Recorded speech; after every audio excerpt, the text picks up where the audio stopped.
तो चलिए शुरू करते हैं हमारी आज की कहानी। मुझे किसी ने झूठे इल्ज़ाम में जेल भेज दिया था, लेकिन जब मैं वहाँ से छूटकर वापस आया तो मुस्कान ने मुझे सारी कहानी सुनाई और मुझे बहुत दुख हुआ था। तुम मेरे माँ बाप के साथ जो भी किया, मैंने और मुस्कान ने उसका बदला ले लिया है। इसीलिए मैंने तुम्हारे ऑफिस में नौकरी की, तुम्हारा भरोसा जीता और फिर तुम्हारा एक्सीडेंट करवाया और उसके बाद तुम्हें तकलीफ देने के लिए व्हील चेयर पर बैठ गया। यह सब करने में ही मेरे पसीने छूट गए थे। मैं पूरी तरह से हाँफ रहा था। रात के अंधेरे में सामने वाले कमरे से मेरी पत्नी की आने वाली आवाज़ों ने मेरे होश उड़ा दिए थे।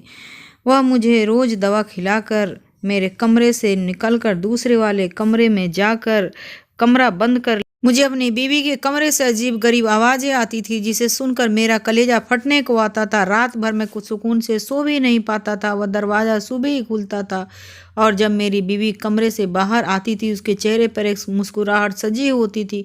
उसका हसीन रूप उस वक्त और भी जगमगाता रहता। उसके गीले बाल मेरी जान निकाल कर रखते थे। मैं पूछता था कि तुम रात में मेरे कमरे में क्यों नहीं सोई, उठकर क्यों चली जाती हो? तो वह मुझे कोई जवाब नहीं देती, बस एक अजीब सी मुस्कुराती नज़रें मेरे बेजुबान पैर पर डालती। वह ऐसा कह रही हो जैसे तुम एक अपाहिज मर्द हो, तुमसे क्या हो सकता है। वह मुझसे मुंह खोल कर तो नहीं कहती थी, उसका ये चुप्पी मुझे अंदर ही अंदर मार रही थी। पूरा दिन वह मेरा ख्याल रखती, मुझे खाना खिलाती, अपने हाथों से दवाई देती, रात को खूबसूरत सी साड़ी पहनकर एक अच्छे से तैयार होकर एक दूसरे कमरे में जाकर कमरा बंद कर लेती। रात भर तकलीफ़ें मुझे देती रहती। वो मेरे लिए जान निकालने से काफ़ी था और सजना संवरना बेमायने नहीं होता था। एक बार मैंने खाना खाते हुए उसका हाथ पकड़ लिया और कहने लगा, मुस्कान, तुम रात को मेरे पास ही रुककर मुझे छोड़कर नहीं जाओगी? मुझे तुम्हारे बिना नींद नहीं आती। तुम तो जानती हो कि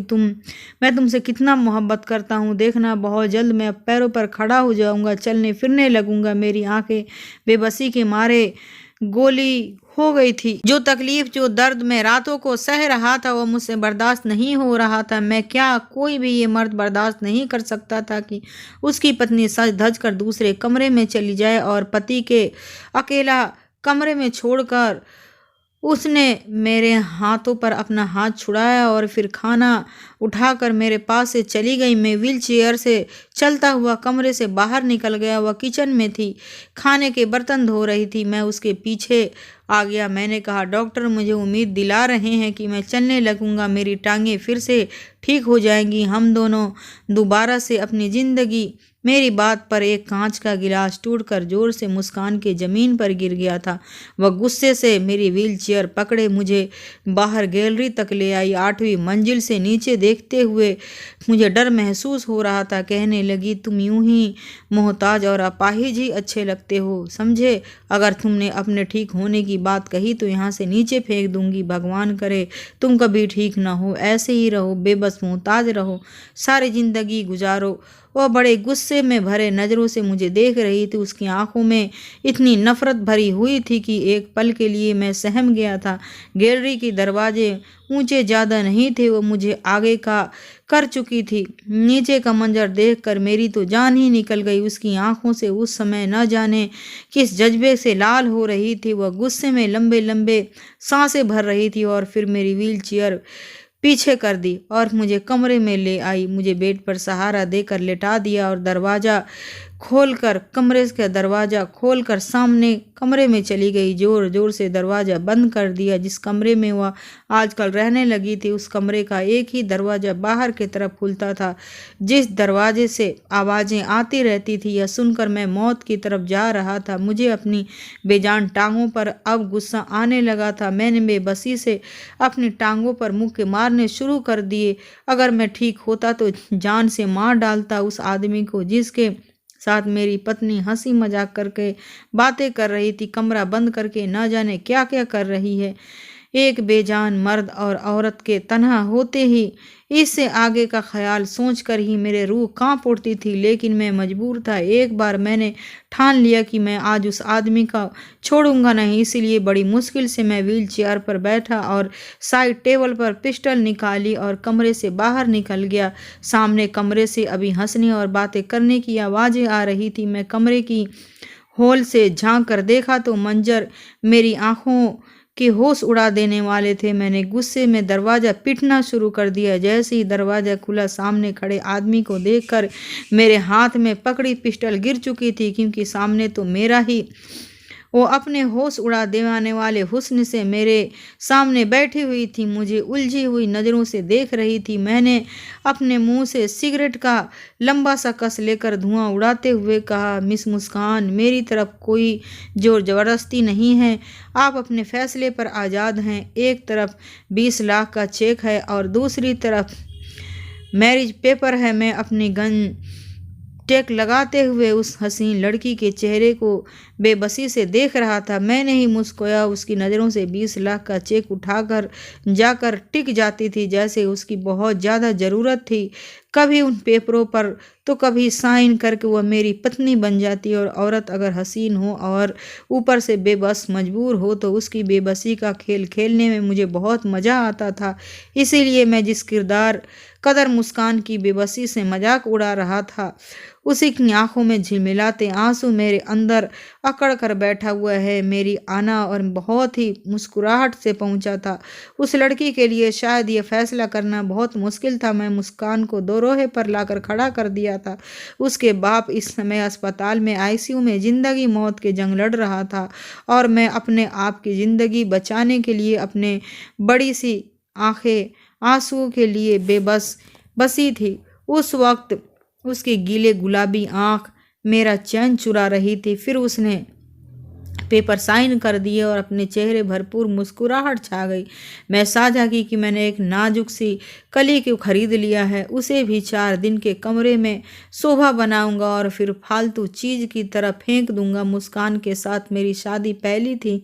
इससे पहले मैंने जितनी भी लड़कियों का इस्तेमाल किया था, बिना शादी के ही उसके साथ रंगीने करता था और जब मन भर जाए उसे छोड़ देता था। लेकिन मुस्कान से शादी करने की शर्त थी। जब उसने मेरी शर्त मानी तो मैं मजबूरी में अपने भी उसके शर्त मान ली थी। मेरे लिए औरत शायद इतनी ही अहम रखती थी। बहुत बड़ी गलती थी। हाँ, वह एक बला ही थी जो मुझे निगल गई। मैंने बड़ी खुशी से मुस्कान के साइन किए थे, शादी के पेपर्स को उठाया था और सपना भी साइन कर लिया था। मेरे ऑफिस में मेरे रूम की तीसरी कुर्सी पर वकील भी बैठा हुआ था। उन्होंने बाकी की कार्रवाई की थी और वो भी हसीन लड़कियों में से मुस्कान खत्री की मुस्कान डोगरा बन गई थी। विकास डोगरा की पत्नी बन चुकी थी, लेकिन बस कुछ ही महीनों के लिए। अब तो मेरा उससे दिल भर जाता और एक गिरी हुई नज़र से मुस्कान की तरफ मैंने नज़र डाली। वह सिर्फ दिल बहलाने के लिए थी। मैंने कहा, मुस्कान, यह चेक मेरा ड्राइवर अस्पताल पहुंचा देगा। तुम मेरे साथ मेरे फ्लैट पर चलोगी, क्योंकि आज हमारी शादी की पहली रात होगी जो मैं बर्बाद नहीं करना चाहता हूँ। मुझे में इतना सब्र नहीं था कि उसके इंतज़ार में मैं अपना टाइम बर्बाद करता। उसने पलटकर मुझे तड़प कर देखा था। कहने लगी, मेरा बाप जख्मी हालत में अस्पताल में पड़ा है। मैं नहीं जानती वह जिंदा भी बचेगा कि नहीं, इसीलिए भगवान के लिए एक रात मुझे मेरे बाप के पास गुजारने दो। मैं वादा करती हूँ मैं खुद ही तुम्हारे पास आ जाऊँगी। उसने हाथ जोड़ते हुए मुझे विनती की थी, लेकिन मैं इतना रहमदिल नहीं था। अगर रहमदिल होता तो मुस्कान की मजबूरियों का मैं फ़ायदा नहीं उठाता। मैं अपनी पैंट की जेब से हाथ डाली तो धीरे से चलता हुआ उसके पास गया। मैंने कहा, तुम्हारे बाप को इस समय इस चेक की ज़रूरत है, तुम्हारी नहीं। यह चेक बहुत ही आराम से तुम्हारे बाप के पास पहुंच जाएगा और प्लीज़ अब मुझे देर मत करो, मुझे ज़्यादा सुनने की ज़रूरत नहीं है। यह कहकर मैं उसकी कलाई पकड़ी और उसे अपने साथ ले जाने लगा। वह पूरे रास्ते मेरे हाथ पैर जोड़ती रही, मुझसे मिन्नतें करती रही। वह मुझसे बस एक ही कुछ घंटे मांग रही थी कि मुझे मेरे पापा के पास भेज दो, लेकिन मुझे तो जैसे ही सुनाई नहीं दे रहा था, सिवाय उसके थप्पड़ की गूंज जो कुछ दिन पहले उसी लड़की ने मेरे मुंह पे मारा था। मेरे अंदर लगी हुई आग की शायद बेबसी और बहते हुए आंसू ही बेझुन कर रहे थे, इसीलिए मैंने गाड़ी चलाता रहा, उसको किसी बात पर ध्यान नहीं दिया। मैं बस एक ही अमीर और अय्याश टाइप का लड़का, 30 साल का नौजवान था। इतने तो शायद किसी के कपड़े भी नहीं बदले हैं जितने मैंने लड़कियां खरीदी और बदली है। आज तक कोई ऐसी मिली नहीं थी कि कुछ रातें की संगत के बाद मेरे दिल को भा जाती। मैं मुस्कान को उसकी कलाई से खींचता हुआ अपने फ्लैट पर ले आया। फ्लैट का दरवाज़ा खोलकर मैं उसे घसीटता हुआ अंदर कमरे तक ले आया था और उसे बेड पर धक्का दे दिया। वह आंसू बहाती रही। मैंने कहा, 20 लाख दिए हैं ना? नहीं मरेगा तुम्हारा बाप, वो बीमार और बुढ़ा बाप है, इसीलिए यह रोना धोना बंद करो। और फिर अलमारी से निकाल कर वही गाउन जो मैंने उस दिन पहले मुस्कान को दिया था और बदले में उस गरीब घराने की लड़की ने मेरे मुंह पर गाउन दे मारा था और मेरे मुंह पर थप्पड़ मारकर मुझे अपनी शराफत की कार्रवाई की थी, आज मैं उसी मकान में लाकर खड़ा कर दिया था। सिर्फ 20 लाख के बदले वह इस समय मेरी खरीदी हुई गुलाम बन चुकी थी। जब तक मेरा दिल नहीं भरता मैं उसके साथ इस्तेमाल करता और खेलता, और मेरा दिल जब भर जाता उसे दूध में पड़ी मक्खी की तरह निकाल कर फेंक देता। हालांकि कुछ दिन पहले ही मैंने उसे 20 लाख ही चेक दिया था और बेवजह उसका बेपनाह हुस्न था जिसने मेरे होश उड़ा कर रख दिए थे। मैं उसके हुस्न की कीमत पहले भी इतनी ही लगाई थी, लेकिन बदले में उसने मुझे थप्पड़ मार दिया था। मैं चाहता तो उसी रात उसे ज़बरदस्ती अगवा करके अपने दिल में लगी हुई आग को शांत कर सकता था, लेकिन मुझे नहीं और उस बेबस मजबूर लड़की की बेबसी को देखना था। मैं चाहता था कि वह खुद मेरे पास रोते हुए मदद मांगती हुई यहाँ आए, मेरे सामने हाथ जोड़कर रोते और गिड़गिड़ाने, ताकि मैं सुकून से रह पाता। जिसमें उसे देखना चाहता था नेट की खूबसूरत सा गाउन उसके बदन की खूबसूरती को झलक कर बाहर आ रही थी। वह अपने आप को छुपाने की कोशिश कर रही थी और उसकी यह हरकत देखकर मेरे लबों पर मुस्कुराहट फैल गई थी। मैंने कहा, अब कोई फ़ायदा नहीं खुद को मुझसे छुपाने का। अब तुम मेरी बीवी बन चुकी हो और मैं तुम्हारे साथ वह सब कुछ करता हूँ जो मेरा दिल चाहेगा। मेरे कहने पर वह तड़प उठी थी। कहने लगी, नफ़रत है मुझे तुम जैसे अमीर बिगड़े हुए लड़कों से। तुमने सिर्फ मेरा शरीर पाया है, लेकिन मेरे दिल में नफ़रत है। तुम मेरे दिल को कभी पा नहीं सकोगे। यह बातें सुनकर मेरे शरीर में आग सी दौड़ गई थी। मैंने कसकर उसके अपनी बाहों के शिकंजे में जकड़ लिया, इतनी जोर से कि उसकी सिसकी निकल गई। उसने मुझे अपने कोई कर्क नहीं पड़ता। मैं तुमसे चाहे जितना भी नफ़रत कर लूँ, लेकिन तुम दिल में यूं ही कुछ महीने तक मुझसे ढेर सारा मैं प्यार करूँगा और अपने 20 लाख की कीमत वसूल करूँगा। उसके बाद तुम मुझसे आज़ाद हो जाओ। ये कहकर मैंने उसके खूबसूरत से बदन चूम लिया था। उसके बाद मैंने वो सब कुछ पा लिया जिसकी मुझे ज़रूरत थी। मुस्कान मेरे पापा के ऑफिस में काम करने वाली एक छोटी सी वर्कर थी जिसकी तनख्वाह भी कुछ कम थी। एक बार मैंने किसी काम की वजह से अपने पापा के ऑफिस में गया और उसके कुछ डॉक्यूमेंट साइन करवा करके अपने कमरे से बाहर निकल गया। तभी अचानक मेरी नज़र मुस्कान पर पड़ी तो उसके होश उड़ाते हुस्न को देखकर मेरा दिमाग घूम कर रह गया था। ब्लैक कुर्ता पर उसकी पिंक कलर का बड़ा सा दुपट्टा, शोल्डर फैलाए वह चुपचाप कंप्यूटर से स्क्रीन पर नज़रें जमाए तेज़ी से कीबोर्ड पर उंगलियां चला रही थी। मेरा बस अचानक से नज़र ही उसकी तरफ उठी थी, लेकिन उसके हुस्न को देखकर तो मैं पलटना ही भूल गया था। शायद मेरी नज़रों के तपिश से असर था कि वह मुस्कान उलझन कर शिकार हुई थी। औरतें खुद पर उठने वाली नज़र को पहचान जाती हैं और यही सिक्स्थ सेंस ऐसे नेचर होते हैं। शायद इसीलिए मुस्कान ने मेरी बड़ी ही नापसंदीदा नज़रों से घूरा था। मेरी मुस्कान और भी गहरी थी। मैं किसी काम से पापा के ऑफिस में गया था, लेकिन मुस्कान की खूबसूरती ने मुझे मजबूर कर दिया था कि वापस पापा के केबिन में गया। मैं उनसे मुस्कान के बारे में पूछा तो वह कहने लगी कि वह कुछ ही महीने पहले ऑफिस में काम कर रही है, बहुत ही अच्छी और मेहनती लड़की है। मैंने कहा मुझे भी एक ऐसी लड़की की ज़रूरत है। अगर आप मुस्कान से कहें कि वो मेरे ऑफिस में काम कर ले तो मेरी मुश्किल आसान हो जाएगी। मेरे पापा को भला क्या एतराज़ हो सकता था, वैसे भी पापा की किसी काम को टाल नहीं सकते थे। मैं उनकी इकलौते औलाद था। बस पापा को मेरी एक ही बात में प्रॉब्लम थी कि मैं ज़िंदगी में मैच्योर नहीं हो पाऊंगा। आए दिन लड़कियों से मेरी दोस्ती पर पापा सवाल उठाते रहते थे। मेरी माँ भी चाहती थी कि मैं शादी करके सेटल हो जाऊं, लेकिन मैं शादी के झंझटों में पड़ना नहीं चाहता था। मैं आज़ादी से खुलकर अपनी ज़िंदगी की एंजॉय करना चाहता था। मैंने अपना एक अलग सा फ्लैट ले रखा था। ज़्यादातर मैं अपनी इसी फ्लैट में रहता था और लड़कियों को वहीं पे बुलाता था। मम्मी पापा के साथ बहुत कम रहता था। ये मुस्कान को मेरी ऑफिस में शिफ्ट कर दिया गया। मैंने सबसे पहले काम नहीं वही किया कि उसका तनख्वाह डबल कर दी और वो खुश हो गई थी। लेकिन अब तक कब तक ये खुशी और उस मेरे इरादे से वो बची रहती। ऑफिस में काम करने के रूल कुछ अलग ही हैं।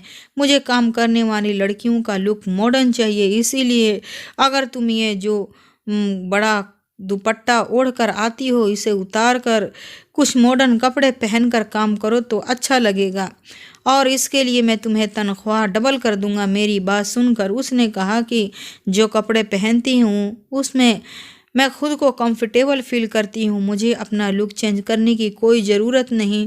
जब मैं तुम्हारे पापा के ऑफिस में काम करती थी तब मुझसे कोई दिक्कत नहीं थी। इसीलिए तुम मुझे अपने वो पुराने ऑफिस में पापा के पास भेज दो तो अच्छा है, क्योंकि मुझे यह सब करना बिल्कुल मंजूर नहीं है। उसके इनकार से मेरे अंदर तो आग सी लग गई थी।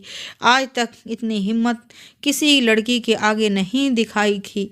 यह अच्छा जानता था कि ऐसी लड़कियां जो अपने घर की ख़राब हालत की वजह से कमाने के लिए बाहर मिलती हैं, खुद पर खुददारी के लेबल के तौर पर दुपट्टा लपेट कर रखी हैं, अपना हुस्न छुपाकर हम जैसे अय्यास लड़कों के सामने खुद को इज्जतदार साबित करने को यह एक पुराना हथकंडा है। इस टाइप की लड़कियां अपने हुस्न को छुपाकर इसकी कीमत बढ़ाती हैं और फिर जब हम उनकी कीमत बढ़ाते हैं तो उनकी शराफत की चादर उतरने में देर नहीं लगती। इसीलिए मैंने भी ऐसा ही किया था। अगले ही दिन मैंने मुस्कान से कहा कि तुम मेरे साथ एक बिजनेस लंच पर चलो, इसलिए तुम मेरे साथ चलो। सबसे पहले सवाल ये था कि यह ऑफिस के टाइमिंग में वापस आ जाएगी, क्योंकि वो ज़्यादातर रुक नहीं सकती थी। मैंने कहा हाँ, तुम ऑफिस के टाइमिंग पर ही लौट आओगी। मेरी बात सुनकर वह मेरे साथ जाने को तैयार हो गई। मैं उसे एक रेस्टोरेंट में ले गया। मेरे कुछ क्लाइंट्स वहाँ मौजूद थे। मीटिंग और लंच के बाद वो चले गए। मैं मुस्कान के बहाने उसे होटल के कमरे में ले आया, लेकिन जब मैंने उसे अपने इरादे के बारे में बताया तो गुस्से में लाल हो गई थी। मैंने 20 लाख का चेक एक बार बेहुदा से लिबास उसके सामने रख दिया और यह कहा कि जब तक तुम चाहो यूज कर सकती हो, तुम मुझे इनकार नहीं करोगी। मैं जानता था कि वह अपनी कीमत बढ़ाना चाहेगी और 20 लाख की रकम कुछ न थी, लेकिन ऐसा नहीं था। वह चेक व ड्रेस मेरे मुंह पर दे मारा और कहने लगी कि एक शरीफ और इज्जतदार घर की लड़की हूँ। वह मुझ पर नफरत भरी नज़रें डालती हुई कमरे से बाहर चली गई। उसने मेरे ऑफिस की नौकरी छोड़ दी। यह बात मेरे जैसे अय्यास आदमी की कतई बर्दाश्त नहीं होनी थी। इसीलिए सबसे पहले मैंने अपने पापा से मुस्कान की पूरी डिटेल्स ली और कहा कि वो भी मुस्कान को अपने ऑफिस में नौकरी न पर ना रखें। मेरे पापा ने वजह पूछी, लेकिन मैं बस यही कह दिया कि वो लड़की ठीक नहीं है। मेरे पापा ने मेरी बात मान ली और मुस्कान को दोबारा नौकरी पर नहीं रखा। उसके बाद मैंने उसके पापा के एक्सीडेंट करवा दिया, उसे जिंदगी की मौत तक पहुंचा दिया। और अब जब वह मेरे पास मदद के लिए आई तो मैंने उसे साफ कह दिया कि मिस मुस्कान, अगर आप चाहती हैं कि आपकी कुछ मदद करूं तो अपनी शराफत और यह ख़ानदानी इज्जत को मेरे ऑफिस में बाहर रख कर आइएगा। तो कहने लगी तुम्हारी शर्त मंजूर है, लेकिन बदले में तुम्हें भी मेरी एक शर्त माननी पड़ेगी। मैंने हैरत से उसकी तरफ देखा। मैंने कहा कैसी शर्त? उसने कहा तुम चाहे मुझसे एक रात के लिए इस्तेमाल करो या फिर 4 रातों के लिए जब तक तुम्हारा मन करे तब तक इस्तेमाल कर सकते हो, लेकिन मुझे हाथ लगाने से पहले तुम मुझसे शादी करनी पड़ेगी। बिना शादी के तुम मुझे छुओगे भी नहीं। बेशक तुम मुझे चाहे एक रात के बाद तलाक दे देना, लेकिन मैं बिना शादी किए तुम्हारे साथ नहीं रहूँगी। उसके बाद सुनकर मैं दंग रह गया था, और फिर उसकी बात मेरे लिए एक एडवेंचर भी थी। आज से पहले मैंने कभी ऐसा किसी के साथ नहीं किया था, लेकिन मेरे लिए कोई अहमियत नहीं रखती थी। वह मेरे लिए सिर्फ कुछ दिन या कुछ महीने की अय्यासी की सामान थी। आज वह लड़की मेरी बाहों में थी, मेरे ही फ्लैट के कमरे में, मेरे बेड पर। आज बेबसी में आंसू बहा रही थी। उसकी अकड़ मैंने कुछ ही दिन पहले तोड़कर रख दिए थे। मेरे अंदर की हैवान परस्त इंसान इस कमजोरी सी लड़की को अपने बात मनवा कर ही शांत हो चुका था। मुस्कान का बाप तड़प तड़प कर अस्पताल में दम तोड़ चुका था, और वह अगले ही दिन अस्पताल पहुंची तो बाप का मुर्दा शरीर देखकर रोने लगी थी। लेकिन मुझे इस बात से कोई फर्क नहीं पड़ता था। मुस्कान के बाप, उसके अलावा उसका कोई नहीं था। कुछ दिन बाद वह बाप का मातम मनाती रही, लेकिन उसके अंदर ही अंदर टूट करके ख़त्म हो चुकी थी। लेकिन शायद उसके हुस्न का भूत मेरे सर से अभी तक उतरा नहीं था, इसीलिए उसके घर से उसे वापस अपने फ्लैट पर ले आया। इस बार उसकी आंखों में मेरे लिए पहले से भी ज़्यादा नफरत थी, लेकिन मुझे कहाँ किसी बात की परवाह थी। मुझे लगा बस कुछ दिन का खुमार है। जैसे ही मुस्कान की हुस्न का खुमार मेरे से उतर जाएगा, मैं मुस्कान के मुंह पर तलाकनामा देकर उसे चलता कर दूंगा। लेकिन वह तो किसी नशे की तरह मुझके अंदर उतरने लगी थी। हर बार मुझे पहले से ज़्यादा हसीन लगने लगी थी, इतनी कि मैं कई कई घंटे तक बस उसे देखता रहता। हालांकि मुझे आज तक मुस्कान से बदले में मोहब्बत नहीं मिली थी। उसकी आंखों में मेरे लिए सिर्फ एक ही जज्बा था, और वो था नफरत का। जितना मैं उसकी संगत में रहता उतना ही वो मुझसे अच्छी लगने लगी थी। उसका उदास चेहरा भी मुझे लुभाने लगा था। एक बार वह बहुत बीमार हो गई थी और मेरी जान पर बन आ गई थी। उसी बुखार में तड़पते देखकर मेरा दिल तड़प उठा था। उसी समय मुझ पर यह खुलासा हुआ था कि मैं तो मुस्कान से मोहब्बत कर बैठा हूँ। उसकी तकलीफ मुझसे बर्दाश्त नहीं हुई थी। मैं रात भर उसकी खातिर जागता रहा, उसका ख्याल रखता रहा। कुछ दिन में वह ठीक हो गई थी। 6 महीने गुजर चुके थे, लेकिन अब वह मेरी पत्नी थी। एक बार उसने मुझे खुद से पूछ ही लिया था कि तुम मुझे तलाक कब दोगे, क्योंकि वह तो मुझसे पहले ही बता चुका था कि मैं उसके साथ कुछ दिन या कुछ महीने रहूँगा। लेकिन अब मेरा इरादा बदल चुका था। मैं चाहता था कि वो यूं ही मेरे साथ हमेशा रहे, और मैंने अपना ये इरादा उसे बता दिया। मेरी बात सुनकर उसे नफ़रत से मुझे देखा था। कहने लगी, मुझे तुम्हारे साथ पूरी ज़िंदगी नहीं गुजारनी है, मुझे हर सूरत में तलाक चाहिए। तुमने तो खुद के कहा था कि मुझे छोड़ दोगे। ये कहते हुए फूट फूट कर रोने लगी थी। मैंने कहा, मुस्कान, यह मेरे लिए नामुमकिन है। मैं पता नहीं कब तुमसे दिल लगी करते करते तुमसे दिल दे बैठा हूँ, इसीलिए अब तुम्हें छोड़ नहीं सकता। मैं तुमसे मोहब्बत कर बैठा हूँ, अब तुम्हारे बगैर जीने के बारे में सोच भी नहीं सकता। प्लीज़ मुस्कान, जो हुआ उसे भूल जाओ, और तुम भी मेरी मोहब्बत को स्वीकार कर लो।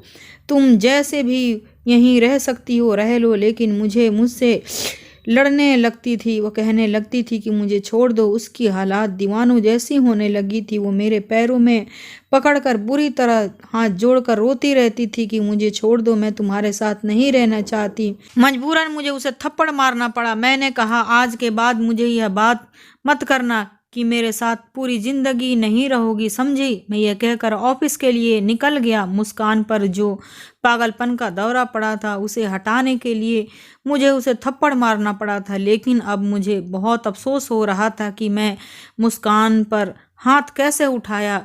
उस दिन मैं टेंशन में कार में भी तेज चला रहा था, और उसका नतीजा ये निकला कि सामने आने वाली गाड़ी से अचानक मेरी टक्कर हो गई थी, और गाड़ी कलाबाजी खाकर लुढ़क गई। मैं बेहोश हो चुका था। जब मैं होश में आया तो मैं हॉस्पिटल में था। मेरे पापा के साथ मुस्कान भी वहाँ मौजूद थी। उसी समय मैं अपने पापा के सामने मुस्कान को अपनी पत्नी स्वीकार कर लिया था। मेरे पापा यह सुनकर मुझसे नाराज़ हो गए थे, लेकिन मैं जिस हालत में पहुँच गया था, मुझे कुछ कह नहीं सकते थे। मेरे दोनों टांगें फ्रैक्चर हो चुकी थी। डॉक्टर ने मेरी जिन दोनों टांगों पर प्लास्टर चढ़ा दिया था। डॉक्टरों का कहना था कि कुछ महीनों तक तुम अपने पैरों पर खड़े नहीं हो सकते। 1 हफ्ते तक अस्पताल में रहने के बाद मैं अपने माँ बाप के घर के बजाय मैं मुस्कान के साथ फ्लैट में चला गया। वह मेरा ख्याल रख रही थी। उसका रवैया भी बदल चुका था, लेकिन मुझे रात को दवा देने के बाद मेरे कमरे से बाहर निकल जाती। पूरी रात वह दूसरे कमरे में रहती। मैं उस समय तदाकत मोहताज हो चुका था कि मैं बड़े से बेड से उतर नहीं सकता था। मेरे कमरे का दरवाज़ा खुला हुआ था। वह सामने के कमरे में ही थी, लेकिन उसके कमरे का दरवाज़ा बंद था। रात की खामोशी से मुझे समझ में कमरे में सिसकियों की आवाज़ आ रही थी। उस समय कौन था जो कमरे में मुस्कान के साथ मौजूद था? मेरा जी बेहद घबराने लगा था। शायद मेरा वहम हो, लेकिन मैं वहम नहीं था, क्योंकि वो मुझे ऐसे ही अजीबोगरीब आवाज़ रोज़ आने लगी थी जो मेरे लिए बहुत दर्दनाक के कारण बनती थी। मेरे ऑफिस के मैनेजर रोज़ आता था। जो भी ज़रूरी काम होता था मैं उससे घर पर ही डिस्कस करता था और फिर वह चला जाता था। काफ़ी जिम्मेदार और शरीफ लड़का था। अपने काम से काम रखता था। मैं सोच भी नहीं सकता था कि आज वो मेरी पत्नी के कमरे से बाहर निकलेगा।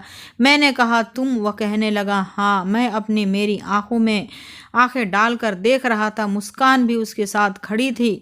उसने कुछ फाइल मेरे सामने रख दी और कहने लगी तुम्हारी सारी जायदाद मैंने अपने नाम कर ली है, और अगर तुम मुझे तलाक नहीं दोगे तो मैं जान से मारने से पीछे नहीं हटूंगी। मैं हैरत से मुस्कान को देख रहा था। मैंने कहा मुस्कान, मुझे तुमसे मोहब्बत हो गई थी कि मुझे तुम्हारी शराफत पर विश्वास था कि मैं तुम्हें सोच भी नहीं सकता तुम मेरे लिए यह सोच इतना गिर सकती हो किसी तरह नाजायज रिश्ते का।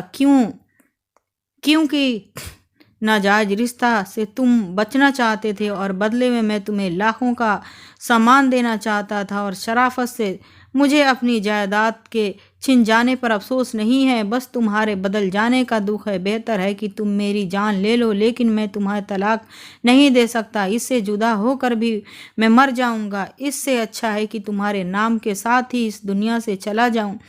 मैंने ज़मीन पर गिरी पिस्टल हाथ में उठा ली और कांपते हुए हाथों से मुस्कान को थमा दी। मुस्कान ने पिस्टल हाथ में ले ली थी, लेकिन अगले ही पल वह रोने लगी। वह मैनेजर कहने लगा मुस्कान मेरी बहन है। मैं दुबई में नौकरी करने लगा था, लेकिन वहाँ पर मुझे किसी ने झूठे इल्ज़ाम में जेल भेज दिया था। लेकिन जब मैं यहाँ आया तो यह सुनकर मैं खुद पे शर्मिंदा हो गया था। मैंने मुस्कान से अपनी हर गलती के रवैये से माफ़ी मांग ली थी। औरत की सहनशीलता मर्द से कहीं ज़्यादा होती है। उसने मुझे माफ़ कर दिया था। मैं व्हील चेयर पर बैठा हुआ था। वह मेरा घुटनों पर सर रखकर बैठ गई थी। मुस्कान का मोहब्बत भरा स्पर्श पाकर आज पहली बार मेरे अंदर तक सुकून उतर आया था। मैं गलत था, इसी वजह से भगवान से आज भी माफ़ी मांगता हूँ। दोस्तों, वीडियो कैसा लगा कमेंट करके ज़रूर बताइएगा। वीडियो को लाइक और मेरे चैनल को सब्सक्राइब ज़रूर करिएगा। फिर मिलती हूँ आप लोगों से दूसरे वीडियो में।